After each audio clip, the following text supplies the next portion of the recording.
asalaamaaleykum mbokki Sénégal ñu ngi leen di nuyu ci seen émission démb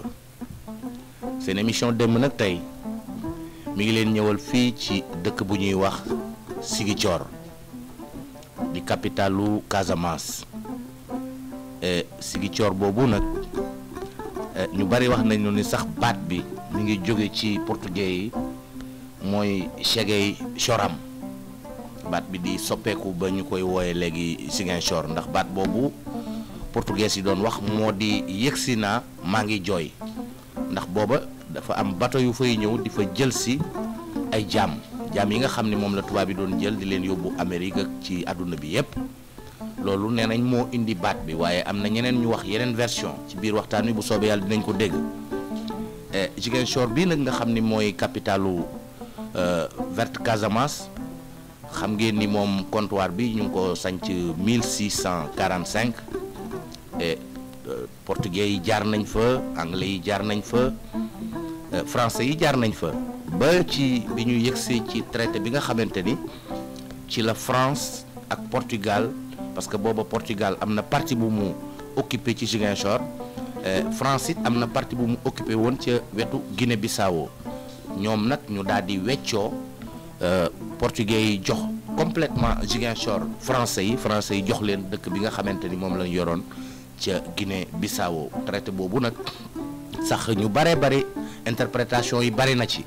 waaye traité la boo xam ne comme ni France weccoo woon Gorée ak Banjul noonu rek la demee parce que tubaab yi dañ doon seet kenn ku nekk fa nga xamee te ni fa nga yaakaar ni fa la sa sécurité ëppee fa la sa kaaraange nekk ngeen weccoo ci seen biir comme ñoom Afrique dañu meloon ni seenu beñe la wu ñuy séddoo loolu moo indi traité yu bari yooyu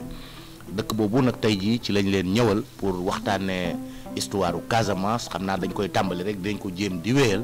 ndax réew mu am solo la bu am taarix la.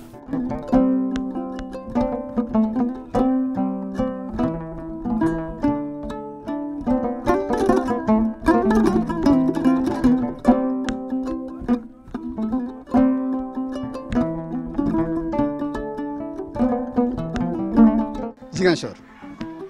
ñu ko sanc bay nañ ko ñu ko sanc Djibélor moom fii bay nañ ko nekk Djibélor ñoo moom fii ñoo ko jëkk sanc xam nga ki nit ko ñuul comme ni ñu ne tradition orale bi amuñ binduñu ko africain binduñu mais portugais bu ñu ñëwee fii au 15e siècle en 1456 bu ñu doon romb fii pour dem Brikama romb nañ Ziguinchor fii en 1570 donc en 1570 déjà Ziguinchor sanc nañ ko bàyyi na kii nekk fii ñoom moom fii boo gisee Ziguinchor dëkk ñu ko wër bay na koy dëkk bay na koy la à l'est Djifangor dëkk bay na ko la à l'ouest Brin ak Djibonker dëkk bay na koy la au nord Tobor dëkk bay na koy la au sud Burafay bay na koy la le premier village Bissau Guinée Jéggi bay na koy la waaw boobu mooy ne comme que Ziguinchor li ko wër yëpp dëkk bay na ko ñoo ko wër waaw fii bay na ko ñoo ko moom waaw portugais si bu ñu ñëwee fii en 1645 ñoo ko ña leen tereel bay na ko ñoo leen ko tereel en 1645 bay na ko ñu nekk fii ñoo leen toggal fii portugais yi toog nañ fii de 1645 à 1888 243 ans ñu ngi fii ak bay nu ki ba français ñëwaguñu de nga xam ne fii Ziguinchor fii bay na ko ñoo ko moom waaw fi fan la ñu dëkkoon Escale la ñu dëkkoon portugais waaw foo lay bay na kii foo la ñu dëkkoon ak bu doodi Kande mii muy koy Kande mii buy demee naa la ko woon bay na ko ñoo ko moom waaw Kanjalam bii bay na ko ñoo ko moom waaw Ziguinchor yëpp bay na ko ñoo ko moom dégg nga 243 ans portugais ñu ngi fii français bu ñu ñëwee la ñuy dax bay na kii ba wër Escale ñu dugg pour ñu dugg ci biir mooy Bukot ak Santhiaba ak Korentas muy bay nu kii la waaw ñoo fi sanc même kaabu bu nga gis kaabu mi kaabu K-A-B-O-U boo jëlee ci sama kaabo sant Baynunki la ñan ñoo fa njëkk Baynunki ak Landumaay balaa Socé di ñëw avant l'arrivée des Mandeng au 13e siècle Baynunki ñoo fa nekk ak Landumaay xeet bu mag la xeet bu mag la Socé yi moom moo laa wax ni Socé ñun fu ñu jógee fu sori la ñu jógee Égypte la ñu jógee au 13e siècle avant Jésus-Christ dégg nga lay fa jógee ñëw mu boor bi comme nu mu ko waxee di tubaab li ñu ko waxee mu ne en géographie traditionnelle ba ñun l'Est est du Granch l'Ouest est du Gounoune ceux qui ont quitté l'Est Égypte fa lañ jógee ñooy berceau de l'humanité la Arabie Saoudite bu ñuy julli fa lañuy fekk penku lañuy penku Éthiopie lan la nous sommes des noirs Israël lan c'est l'esclavage l'esclavage en Égypte poussé par les effets migratoires se sont retrouvés à l'ouest du continent africain bu ñuul waaw bu ñuul au singulier on dit uñuun au pluriel on dit bañuun waaw bañuun Socé yi mënuñu wax ne bañuun ñi ne Baynunk loolu moo des officiellement moom la ñu téye ñi ne Baynunk mais booy sa kii documentation Christian Roche musulu indi binde Baynunk mukk bañuun guñuun ouest ma ne est lañ jógee ñëw ouest guñuun waaw ma ñu jógee ci penku ñu dem ci sow voilà loolu waaw on a pris le nom de notre destination géographique waaw Socé yi singulier ñu ne uñuun pluriel ñu ne bañuun Socé nag mën nañu wax bañuun ñu ne Baynunk moom moo des officiellement waaw booy see Casamance fii gannaaw yàlla Baynunk ñoo ko moom patrimoine Baynunk la fii xeet yi fi njëkk yëpp Baynunk ñoo ñii dañuy ñëw fii la ñuy fekk Balanti fii la ñuy fekk Socé waaw 13e siècle Kaabu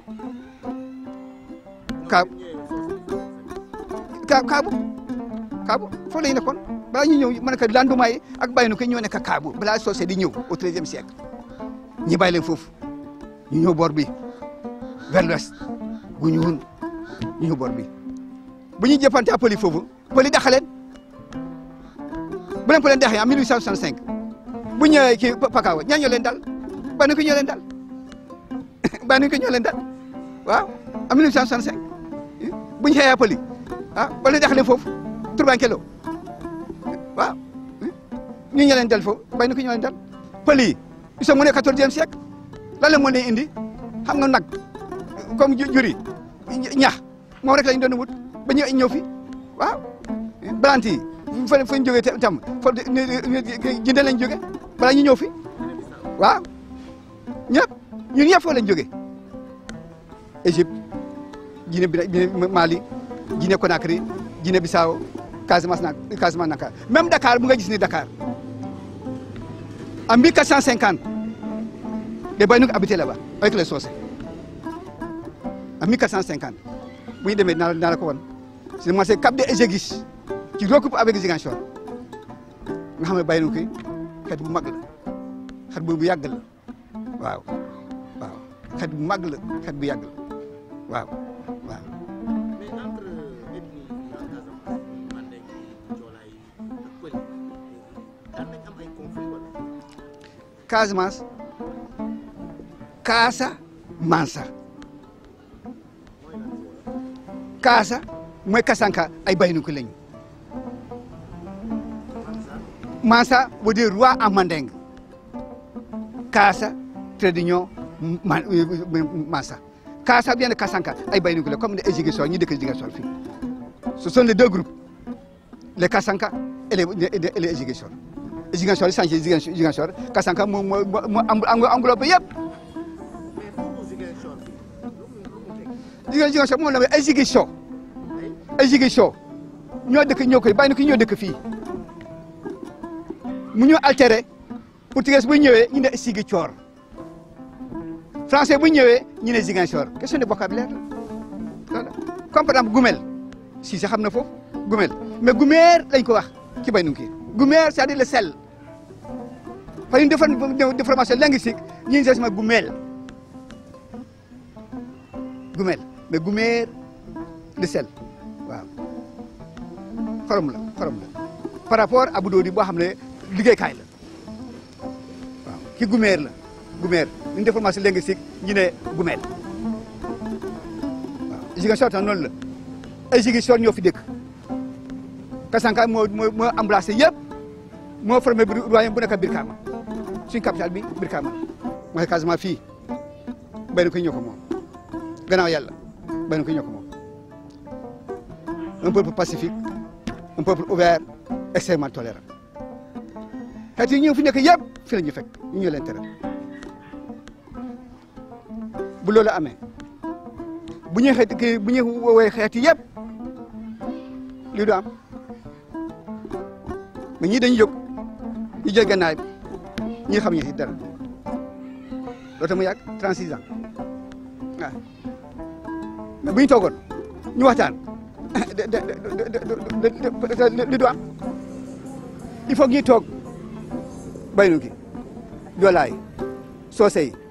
Pël yi Séeréer yi Olof yi Tukulóor yi Soninke yi ñoom ñëpp ñu toog ñu waxtaan li du am tant que ñi li ma lim lii les 11 communautés ethniques toogu ñu waxtaan du am. xam nga amoon na jamono bi nga xam ne bu conflit bi commencé en Casamance dañuy waxoon ni que am na benn këyit bi nga xam ne français ñu ko signé boo ne ni que Casamance indépendant la ak Sénégal bokkul ak Sénégal donc këyit boobu nga lay loolu gars yi doon jël di ko wane di ko wax ci dëkk bi ñu ñëpp gëm ko mu amoon jamono bi nga xam ne mu am benn lieutenant Abidjan Makour bi nga xam ne d'accord moom dafa jaaxal ko mooy Sidi Badji loolu mooy indi coow li moom diggante moom ak Sidi Badji ba Sidi Badji génn bakki bi ñoo toog Ziguinchor ñoo toog Ziguinchor en résidence surveillée bu ko defee nag ba mu gaañu ba léegi mu mënoon laaj Yamekoun ana kayit bu nga wax ni que Casamance am na indépendance wane ñu ko moom dem na ba mu gaañu gisul kayit ñun ne Casamance tamit am ko gaañu na ba léegi gisaguñu kayit boobu xam nga kayit boobu génnoon boo vraiment ñëpp lépp doon am mais malheureusement kayit bi ñëwagul mais traité boobu mooy laal mooy traité bi entre diggante français yi la ak Baynunki yi la le roi de Brikama maanaam portugais bi ñu ñëwee Ziguinchor fii ñoo Ziguinchor la yemoon diggante kii entre Niaguis ak mooy Brin entre Niaguis ak Brin foofu la yemoon donc sori ñu woon donc dem ba ci frontière ba wala lu ñu am ci territoire fii dafa tuuti trop alors li ñu bëggoon nag yaatal seen territoire ñu commencé di dugg nag ci le royaume de Brikama ci la buur bi Brikama wax français yi dañu ko ñëw jàppale parce que en ce moment là français yi ñu ngi nekkoon caravane dañu ko ne ñuy jàppale ñu parce que portugais yi ñu ngi bëggoon nag nangu suma suuf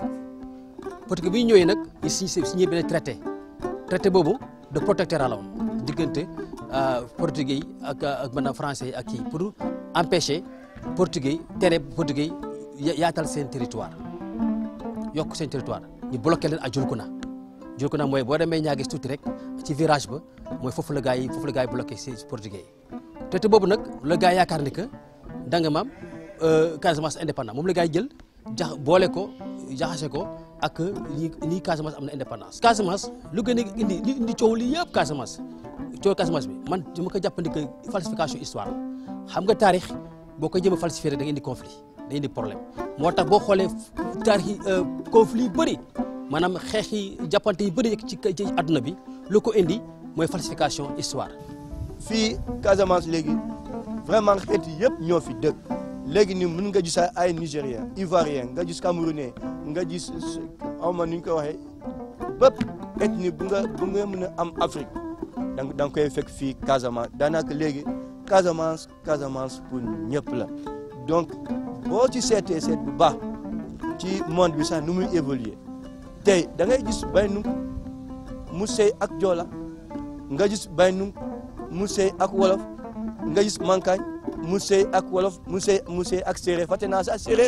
Séeréer yi bëri nañ fi donc moo tax Casamance dëkk bu nga xam ne neex na dëkk te dëkk bu nga xam ne ñun ñëpp ubbeeku ku ñëw ñu accueillir ñu jox la fu nga dëkk nga dëkk bu baax l'essentiel boo amulee boo di indi fitna moom defe naa fii sa dëkk la donc xeet yi yëpp fii lañ nekk boo xoolee c'est vraiment c'est la retrouvaille donc moo tax ma ne souvent fii dëkku ñëpp la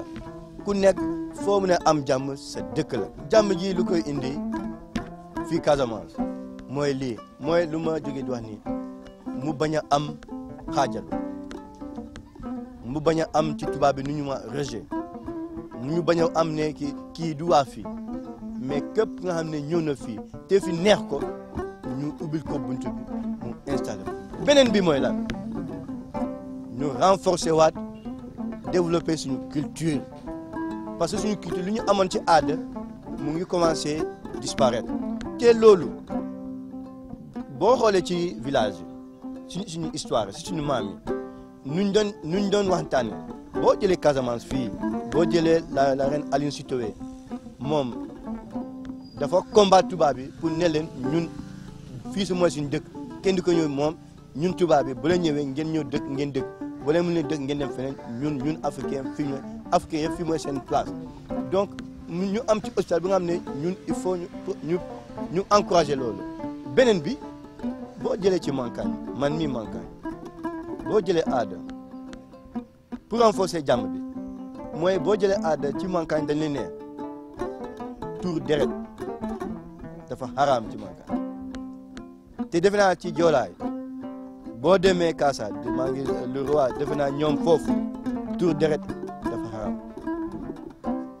boo demee ci Baynunki boo xoolee bu baax a baax dëkk Baynunki ñu bëri boo demee foofu dafa fekk militaire xeex bi yëpp fu mu nu mu tàng ñoom kenn bougé wul à part quelques expressions près donc dafa ni ñoom am nañu aada bu nga xam ne ñoom bu ñu ko yëkkatee dafay protéger seen dëkk donc aada dafa am solo boo jëlee ci Mankagne bu ñu demee ba jaaxle dañuy jóg dem ci aada c'est la même chose que ci Jolaay te lu ma am comme information ci Jolaay boo demee Oussouye ku nga xam ne dafa tuur deret boo fay dugg il faut nga dem purifier moo tax donc mooy ne te bu ñu utiliser effectivement ci la émission bi am importance ñu nañ jël souvent côté tubaab rek mais boo xoolee histoire conflit bi sax balaa ñuy dem combattants yi ñoom ak seen responsable yëpp dugg nañ ci àll bi dem ñaani dem à la tradition pour ne ñun li la ñu bëgg ñu ngi am na lu ñu sumb dañu bëgg mu am te loolu aada bi il faut ñu dellu soit tey ñu accompagner ñëpp ñu demoon foofu ñu dellu dem ñaanaat pour jàmm ñëw loolu mooy importance culture wane ne que tubaab am na culture mais ñun lu ñu am comme culture maanaam ci gestion de la paix ñu ne dañu am na benn lu ñuy wax le système traditionnel de la gestion des conflits boo xoolee tey suñu famille mu am ay problèmes parce que dañuy photocopier alors que buñ doon ñun sama maam dafa doon ne sama papa bu amee problème tonton moo koy réglé ou bien oncle nijaayoo mais actuellement ñu dañu ne papam ak yaayam ñooy réglé alors que amoon na ay bajenu ba ay oncle ay nijaay ñoom ñoo doon saafara problème bi donc problème bu mu amee tey amoon na benn initiative bu amoon sax ci socioculture bu ñu jëloon comme initiative bu Foundiougne 1 Foundiougne 2 maanaam ne bu ñu amee problème sa rak ou bien sa mag bi nekk sa wet mu ñëw jàppale la pour saafara problème bi defe naa tey bu ñu jëlaat benn aspect boobu socioculture yi nekk yeneen côté yëpp ñu ñëw jàppale fii ñun ñi ci utum jàmm dafay génne indi benn résultat bu am résultat bu rapide par exemple aujourd'hui tey am na Ndefleng ñëw na Ndefleng boobu si je comprends bien Ndefleng communauté séeréer la mu am ñu ñëw intégré fi association mu am association Jambugum mu am association Koumel mu am association des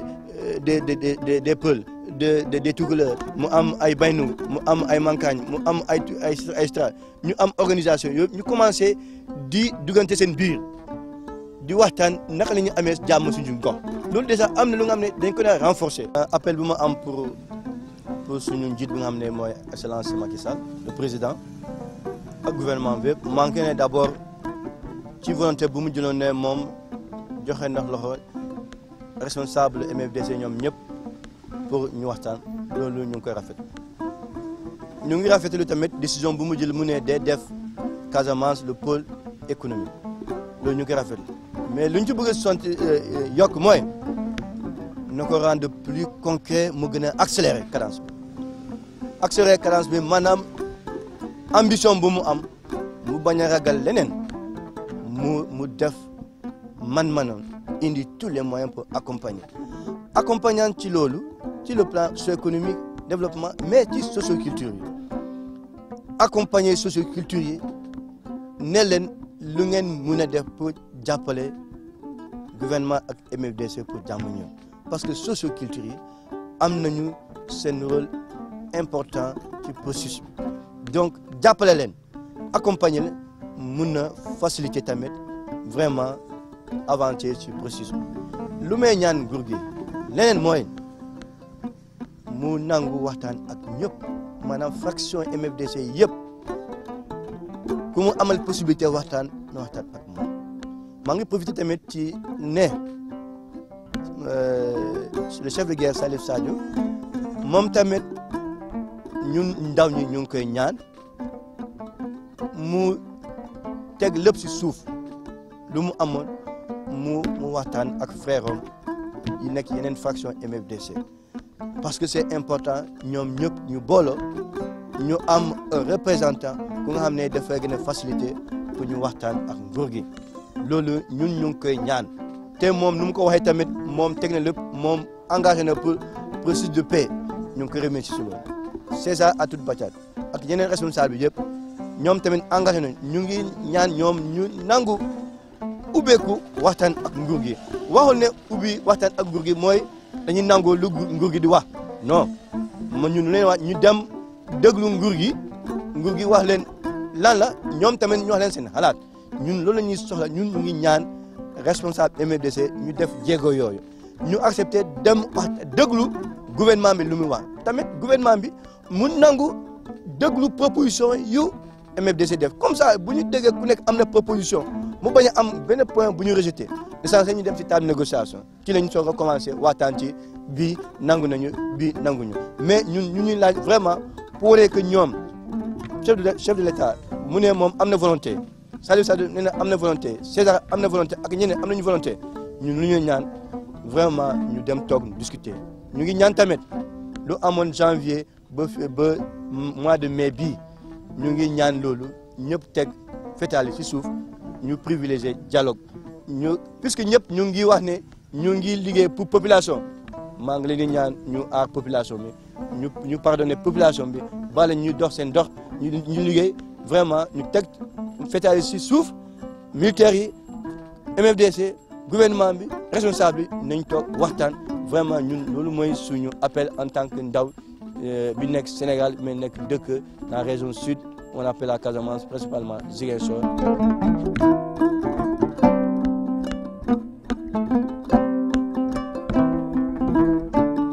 Casamance nag wax dëgg yàlla émission bi mësu fi ñëw waaye tey ñoo ngi fi parce que Casamance dafa nekk foo xam ne ci Sénégal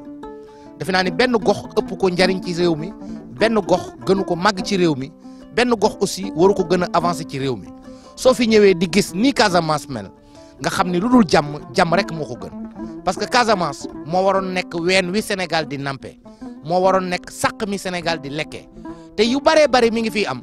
ay falsification histoire moo ko indi parce que histoire kenn du ko falsifier histoire la Casamance Sénégal la bokk sénégalais yi ñi fi dëkk actuellement nii ñi ci ëpp boo jëloon population Ziguinchor ñoom ñëpp ñu ngi jóge ci yeneen région waaye du région Casamance lañ cosaanoo comme ni adduna bi yëpp noonu lay doxe boo demee Fuuta di nga fa fekk koo xam ni Casamance la juddoo fi lay maamam nekk waaye tey jii Fuuta la dëkk yëpp noonu la demee.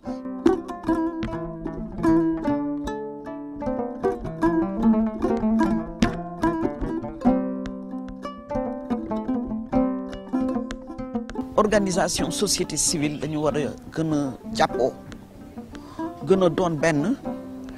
gën a am doole su ko defee état du Sénégal ak mouvement des forces démocratiques de Casamance xam ne ni ñun kat ci biir dëkk bi la ñu bokk te kenn mënu fi décider dara te boolewuñu ci loolu muy benn ñu yaakaar ne état du Sénégal aussi war na jóg bu baax a baax vraiment am benn volonté politique bu dëgër ne il faut que ñu régler problème mu Casamance état du Sénégal war na mën a wone boppam c'est vrai que il y a eu des déclarations état bi def na ay déclarations le président de la République def na ay déclarations développé nañu ñu ngi góorgóorlu ci développement au Casamance mais c'est pas suffisant développement bi dafa war a ànd ak négociation yi te état du Sénégal war na ci gaaw jóg. Du côté du mouvement des forces démocratiques de Casamance président de moom nee na pare na pour négocier loolu la président wax léegi mouvement des forces démocratiques de Casamance ñoom itam dañ ci war a gaaw parce que am na ñoo xam ne dañ lay wax ne ni ñun ñu ngi préparer suñu assise inter MFDC loolu muy depuis 3 ans benn wax boobu la ñuy dëgg am na benn parti boo xam ne bu Salif Sadio nee nañu ne kooku mu ngi nekk di négocier mais suñu bëggee def négociation yi nii parti par parti comme ça dañu yaakaar ne négociation yi du ñu gaaw il faut que MFDC gaaw am njiitam ñu xam ne kii mooy njiitu MFDC état du Sénégal mën a wax ak moom donc ñun yaakaar nañu ne yooyu dañ ko war a mën a def. ñoo ngi ñaan yal na yàlla def jàmm Casamance te ñu xam ne am na loolu kenn du ko dugal ci boppi population lu dul jàmm jàmm moo ko gën comme ni ko suñu xarit yi waxe sëriñ si décideurs yi homme d'affaires yi Sénégal yëpp dañu war a dugal nag seen loxo jàmm ñëw parce que jàmm ji ay xale ñu ngi nekk Casamance di ko dox waaye ñoom rek mënuñu ko sottal Sénégal yëpp ñoo ci war a bokk surtout kilifa diine yi comme nit ñi dañ leen di déglu defe naa ni kenn ku ci nekk muy tarixa bu mu mën a doon muy Touba muy Tivaouane muy Ndiassane muy Léona muy Layeen muy Boukounta ca Ndiassane ñoom ñëpp xalif général bu ci nekk normal na nga sol sa dàll ñëw Casamance waxtaan ak ñëpp parce que xalif général bu fi ñëwoon soo demee ni da nga bëgg a gis Salif Sadio jàpp naa ni mën nga ko gis te bu ngeen waxtaanee mën ngeen a juboo kon yal na yàlla dolli jàmm ci réew mi def jàmm ci Casamance parce que wax dëgg yàlla réew mi fii day kenn waru ko yàq parce que fii nit ñu baax ñoo fi dëkk ñu accueillant joolaa ngay gis rek muy sëy ak ñëpp ethnie yi ne fii yëpp am nañ jëkkër ci ethnie yëpp parce que du ñu rejeté kenn du ñu bodd kenn du ñu xeet parce que fii boo fi ñëwee sax joolaa yi ñoom amuñu ay kaste xam nga da ngay dem ci benn gox Sénégal ñu naan la géer géeg tëgg beeg géwal bi mais ñoom amuñu loolu ñëpp a fi yem parce que c'est un peuple tolérant c'est un peuple vraiment cultivé mais vraiment yal na fi yàlla def jàmm noo ngi koy ñaan sunu borom tabaraka wa taala yal na wàcce jàmm Casamance.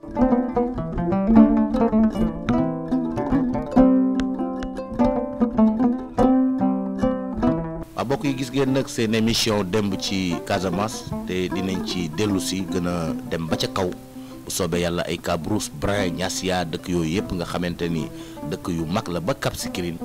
et Casamance nag gis ngeen ko muy dëkk boo xamante ni moo waroon doon sàqum Sénégal moo tax ñoo ngi ñaan yàlla na jàmm jàmm sëkk te wax dëgg yàlla ñun bi ñu fa demee li ñu sentir mooy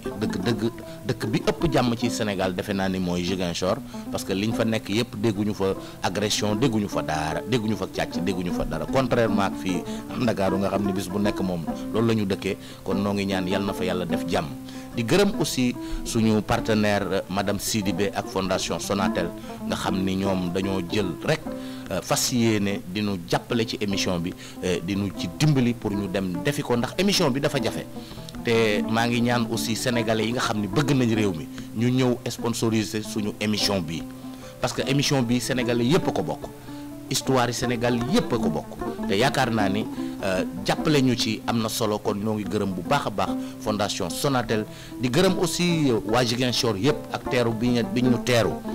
di gërëm nag particulièrement sama caméraman bi ma àndaloon di Kaba Cissé nga xam ni wax dëgg yàlla moom sonal naa ko fan yooyu waaw waaye nag maa ngi koy ñaanal yal na yàlla dolli xéewal te liggéey bi muy liggéey aussi muy bu am solo ci 2STV yal na ko ci yàlla jàppale ki leen doon présenté émission bi di seen xarit El Hadji Tall Ngol Ngol ñu di leen jox daje incha allah beneen yoon ci beneen histoire ci réew mi jërë ngeen jëf